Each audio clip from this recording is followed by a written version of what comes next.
Hi guys, got another 70 series cruiser here. We've got a massively increasing trend of retunes for other stuff that's been done, just like car park files, whatever.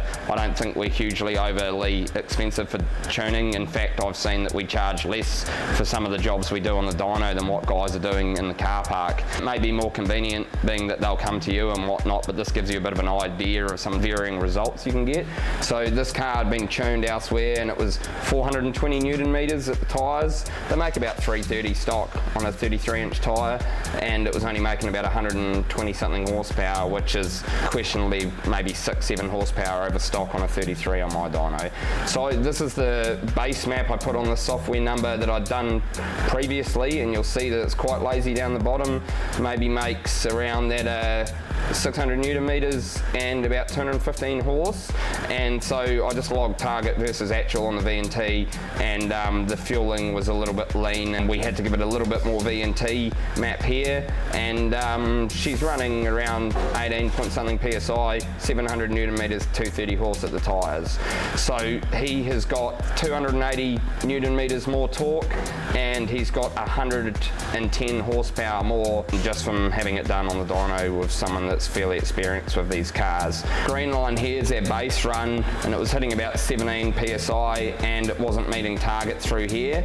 This pink is the actual dyno tune that came in it, and you can actually see that it's hitting a limiter and the boost just drops off violently like that. Try not to run much more than 18 PSI, and you don't really want to run much more than 1 bar or around 14 odd pound on steady state, because they can build too much EMP. It's really hard on the turbocharger and they start to make some pretty strange noises.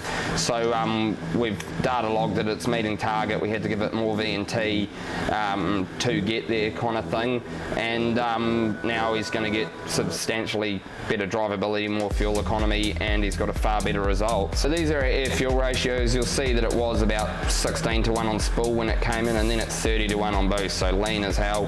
And our first base map, you'll see that it's actually a little bit lean down here and then dips rich, and that's because it's actually not coming on boost till up in the revs because the VNT was not aggressive enough. So this is our tune now. We're about 18 to 1, which is a pretty nice clean toe tune, and then I always make sure it doesn't go too rich in the top end because they can build a lot of exhaust manifold pressure and get fairly high EGTs from that.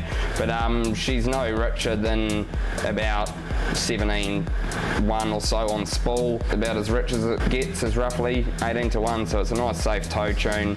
But yeah, happy days, good bang for buck when it comes to power, and no doubt someone will have an opinion, because everyone does when it comes to boosting AFRs.